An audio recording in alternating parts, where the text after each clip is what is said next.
Bismillahirrahmanirrahim. Elhamdülillahi vahdah ve salatu ve selamu ala men la nebiyye ba'dah. İbn Majah'nın muqaddimi qismidan 2. hadis.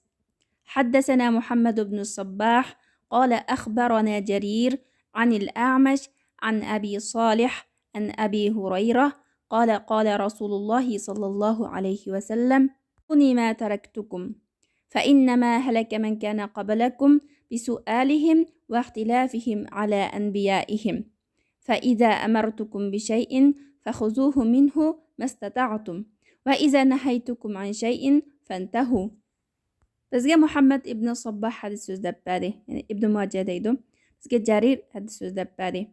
A'mashdan, u Abi Solihdan, u Abi Hurayradan rivoyat qilinib, Payg'ambar sallallohu alayhi vasallam shundoq degan: "Zaruni ma taraktukum." Men sizlarni tark etgan bo'lsam, ya'ni ahkamlarni sizlarga bayon qilib bermagan bo'lsam, buni mendan so'ramanglar.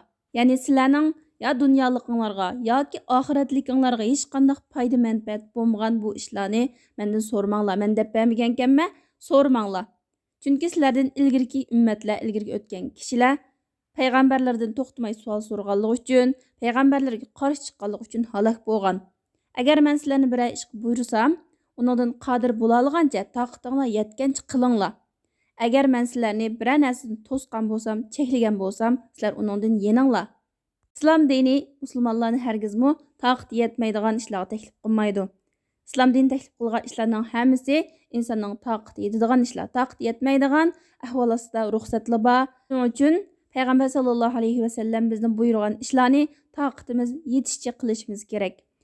Ya'ni toqatimiz yetishicha qilishimiz kerak deganda shu ishni qilish uchun payg'ambar alayhissalom buyurgan ish bo'lganligi uchun butun kuchimizni chiqarib boqamiz. Qilamagan chaqda anandikin ruxsatli bor ruxsatni qilamiz. Lekin shu esimizda bo'lishi kerakki, islom dini hargizmi bizni toqatimiz yetmaydigan ishga taklif qilmagan va buyurmagan. Payg'ambar sallallohu alayhi vasallam qanday ishdan cheklaydigan, biz uningdan yenishimiz kerak. Bu hadisdan ilinadigan mazmunlar ko'p savol so'ramaslik, ya'ni dunyosiga yoki oxiratligiga hech qanday foydasi yetmaydigan bu ko'p savollarni so'ramaslik, shariat bayon qilib bermagan ba'zi masalalarni dunyo oxiratligimizga hech qanday foydasi bo'lmasa, ko'p savol so'ramaslik boshqalardan. Payg'ambar sallallohu alayhi vasallamning sunnatiga ergishishning farz ekanligi, payg'ambar sallallohu alayhi vasallamning sunnatiga ergishish, payg'ambar alayhissalomning buyurgan ishlarini qilish va cheklagan ishlardan yenish bilan bo'ladi. Payg'ambarimiz sallallohu alayhi vasallam bu hadisda yana ilgirki ummatlarning payg'ambarlarga qarshi chiqish va ko'p savol so'rashi tufaylidan halok bo'lganligini bayon qilish orqali bizni shularga o'xshash oqibatga qilib qilishdan ogohlantiryotdi.